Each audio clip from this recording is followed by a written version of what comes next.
Hoje nós vamos falar sobre GH, que é um assunto que vocês me pediram muito, e hoje eu vou trazer um pouco da história desse hormônio pra vocês. Será que realmente vale a pena? Será que não vale a pena? Quais são as dosagens utilizadas no fisiculturismo? Então, cara, se você assistir esse conteúdo completo, você vai saber de coisas que você nunca imaginou saber. Como, por exemplo, vocês sabiam que até os anos 80, o GH era extraído de hipófise de cadáveres, porque era o único tratamento disponível pro tratamento de crianças com deficiência no crescimento? Eu sei que você não sabe. Então, cara, pronto, você tem que ficar nesse vídeo até o final, porque eu tenho certeza que você não vai se arrepender. Salve, salve família, Leléo na área para mais um vídeo super sensacional para vocês. E como eu disse, a gente vai discutir um pouquinho sobre o GH hoje, tá? E ó, seguinte, se você já conhece meu trabalho, sabe que eu entrego um bom conteúdo, já deixa seu like para fortalecer essa página. Se você não conhece meu trabalho ainda, não tem problema. Vai assistindo o vídeo aí, lá no final do conteúdo, você decide se você deixa o seu joinha ou não nesse vídeo. Fechou? Lembrando, gente, que esse vídeo aqui é só um bate-papo do que acontece no fisiculturismo. Tô trazendo e compartilhando isso com vocês, tá? Por favor, não repliquem nada disso aqui em casa. Vocês estão cansados de saber. E outra coisa, lembre-se sempre. Qual que é o melhor ciclo que existe? É o ciclo do conhecimento. Então, vocês estão aqui agora pra melhorar e adquirir cada vez mais conhecimentos sobre coisas que são pouco faladas no nosso mundo. Bom, continuando o assunto, eu acabei de falar pra vocês que até os anos 80, o GH ele era extraído da pituitária de cadáveres, né? Cara, tinha uns fisiculturistas, uns bodybuilder da época, doidão, que utilizavam esse GH.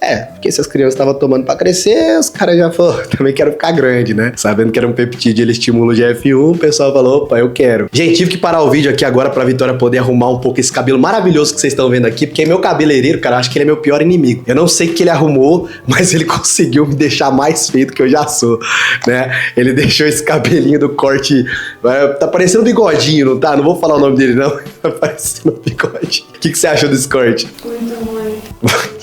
Só que é o seguinte, eu não vou colocar a boné não, velho. Vou ficar aqui parecendo bigodinho mesmo, tá? O que importa é o meu conhecimento. Gente, eu sou bonito por dentro, tá? Esquece esse visual não tão agradável que vocês estão vendo aí no vídeo. Vamos continuar aqui, porque tem muita coisa pra gente trocar ideia ainda. Bom, e esse GH-PIT, que era retirado da hipófise, da pituitária ali dos cadáveres, ele foi proibido em 1985. Por quê? Porque apareceu ali, foi criado ali, né? Apareceu não, foi criado o GH sintético. E por que esse GH-PIT foi proibido? Simples, porque ele causava uma doença, em alguns casos, neurodegenerativa, né? Fatal para as pessoas que utilizavam. Trazia espasmos, movimentos involuntários e a pessoa morria loucona, tipo a doença da vaca louca, tá ligado? Não sei como dar um exemplo aqui pra vocês entenderem. Então, resumindo, o GH sintético começou a ser utilizado ali no final dos anos 80 por vários atletas de várias modalidades esportivas. Por quê? Porque ele era lipolítico, tinha o fator de crescimento envolvido. Então, se gerava músculo e gerava queima de gordura, cara, aí é uma arma fatal para ser utilizado por vários atletas em várias modalidades. Só que também ele era um grande alvo do exame antidoping, por exemplo, nas Olimpíadas, porque é uma substância muito fácil de ser detectada, né? E geralmente, gente, o GH ele é combinado com outras drogas, né? O GH, ele, na maioria das vezes, nunca é utilizado sozinho, porque sozinho ele não é tão efetivo. Inclusive, tem um estudo bem legal que compara nandrolona, que é a Deca, versus GH. Nandrolona era uma dosagem ridícula, tipo assim, 100 mg semana no estudo, e para obter a mesma quantidade ali, deixar os dois relevantes ali pro ganho de massa muscular, precisaria se utilizar 16 UI de GH. E se você não sabe o preço do GH, eu vou falar um pouquinho sobre o valor dele daqui a pouco.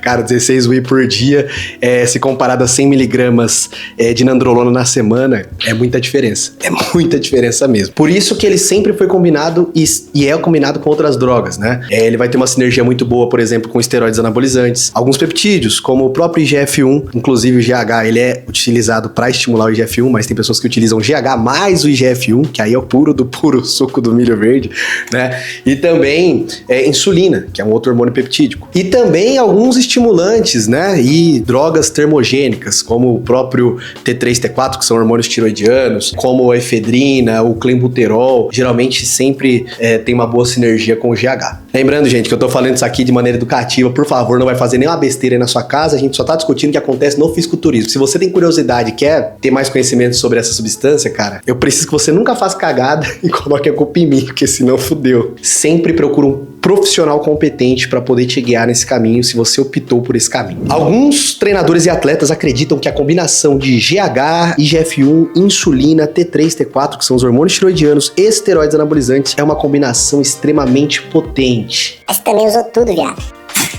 deixou nada pra trás. Pra vocês terem ideia, ontem mesmo eu tava falando com um fisiculturista da categoria Open Bodybuilder profissional, tá? Inclusive muito conhecido no meio, e nós estávamos discutindo exatamente sobre isso, sobre doses baixas de GH. Na hora que eu falei pra ele uma dose que eu considero baixa pra um atleta men's physique, por exemplo, amador, ele falou, essa dosagem quem toma é minha mulher, né? Mas nós vamos conversar um pouquinho sobre as dosagens de GH daqui a pouco. Aí eu deixei anotado aqui alguns efeitos colaterais característicos do GH que podem ocorrer na utilização, tá? Retenção hídrica, né? Porque ele retém muito só de água. Dores articulares, até às vezes por conta da própria retenção. Síndrome do túnel do carpo, tá? E algumas mialgias. Isso pode acontecer também com o uso de GH. O GH também pode aumentar a resistência à insulina e por isso é utilizado muitas vezes em conjunto com a insulina, né? Porque pra quem não sabe, o GH empenha um papel antagônico ao da insulina no nosso organismo. Portanto, você não vai ficar diabético, a sua chance de ser diabético não vai ser aumentada porque você tá utilizando insulina no seu protocolo. Não, a sua chance de se tornar um cara diabético, uma mulher diabética, enfim, que seja, é se você estiver exagerando no GH por muito tempo sem a utilização de insulina. Por isso que essa combinação existe. Sonolência após o uso, que nós chamamos de hipoglicemia rebote. Mordi a língua. E cara, como o GH produz um aumento de tecidos no nosso corpo, existe sim uma grande preocupação com o quê? Com o quê? Com câncer, né? No entanto, nos estudos disponíveis, nós não temos prova nenhuma sobre isso. Mas também, cara, como que você vai colocar uma pessoa ali pra tomar, sei lá, 16 UI de GH por dia e vai ficar, não, vamos esperar aqui dar um câncer, vamos esperar os anos passarem aqui pra gente ver se tem alguma... Não dá, é um estudo que não pode acontecer, né? Mas é aquilo, né? Um hormônio de fator de crescimento, vai ter um aumento de tecido. Então, se você...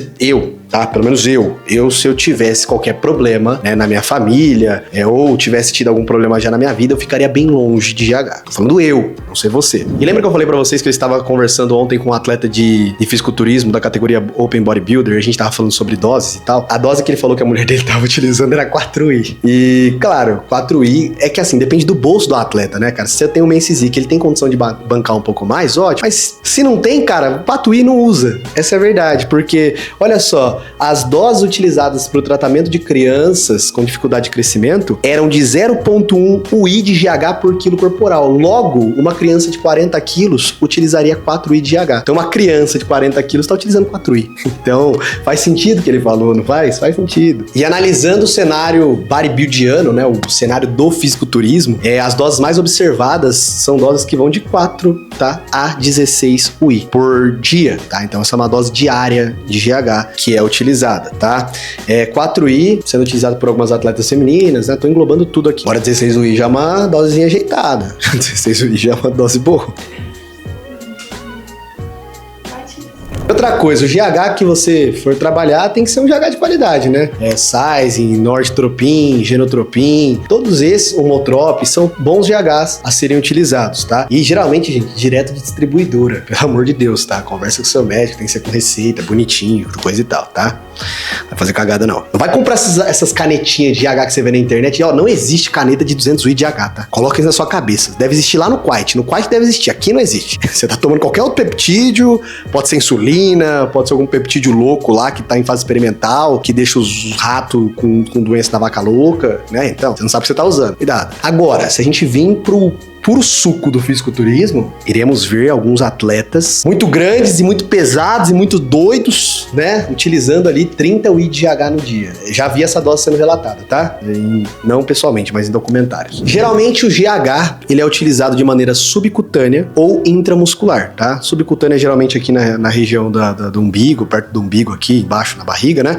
Ou o antebraço. Tem alguns caras que aplicam na mão, né? Tem doido pra tudo. E também de maneira intramuscular, como eu disse agora. Mas, cara, vocês têm que entender que a meia-vida do GH, ela gira em torno de 4 a 6 horas. Os níveis basais começam a voltar ao normal ali, os níveis basais de GH no seu corpo, entre 12 a 18 horas, tá? Então a meia-vida do GH é uma meia-vida curta. Então, existem vários atletas que utilizam de forma diferente o GH, né? Às vezes tá utilizando a mesma quantidade de UI, mas distribuem 4 vezes ao dia a mesma dose. Eu já acompanhei atleta utilizando 10 UI de GH, dividindo esses 10 UI em pulsos de 2 UI por tomada, né? Tem atletas que vão preferir tomar na parte da manhã tudo, tem atletas que vão preferir tomar de pré-treino, tem outros que vão preferir tomar antes de dormir. Então vai da cabeça do coach, do treinador e do atleta e da escola que ele vem ali, né? Tanto para decidir se vai ser uma aplicação intramuscular, quanto para decidir se vai ser uma aplicação subcutânea, tá? Outra pausa para arrumar o cabelo.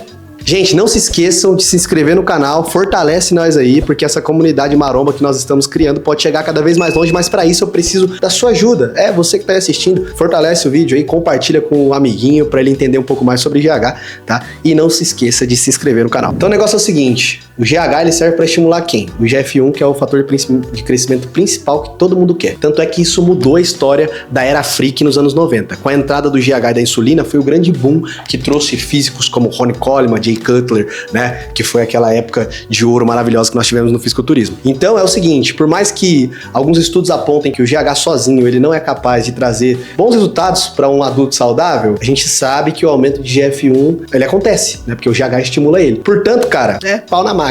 O GH tem sim, só que é aquilo, né? Quando você trabalha com sinergia com outros hormônios, você vê realmente isso acontecer. Outra coisa que eu preciso salientar aqui é que o GH, gente, não é para uma preparaçãozinha, não. Então, se você tá pensando em utilizar GH, junta uma grana para você tomar uma dose boa de GH, né? Para poder se manter e por mais tempo, tá? O GH não é como um ciclo de esteroide anabolizante que você vai usar por 3 meses e vai ter um puta resultado. Não, anos, tá? Anos aí você começa a ter ali pelo menos um ano, vai. Um ano de uso ininterrupto para você ver uma diferença bem agressiva no seu físico ali em relação ao GH, tá bom? Então, essa é a minha opinião sobre o GH. Compensa utilizar, Léo? Se você tiver grana para poder sustentar isso por muito tempo, acaba compensando. Para utilizar numa dose boa, também acaba compensando. Doses para mulheres, só pra gente finalizar aqui, geralmente vão de 3 a 4 I dia, né? Tem mulheres que utilizam 2, mas 3 a 4, mínimo ali, eu vejo ser utilizado com mais frequência pelas atletas, né? Bom, então é isso, espero que vocês tenham gostado do vídeo e olha só, nosso vídeo nunca finaliza quando acaba. Eu espero vocês na área dos comentários pra gente poder discutir um pouco sobre isso. Eu quero que você deixe seu comentário aqui embaixo. Qual a dosagem de GH que você já utilizou ou a dosagem de GH que você já viu ser utilizada por alguém próximo a você. Comenta aí que a gente vai analisar e discutir um pouquinho mais sobre isso. Fechou? Muito obrigado pela atenção de todos vocês, até o próximo vídeo e tamo junto, meu povo!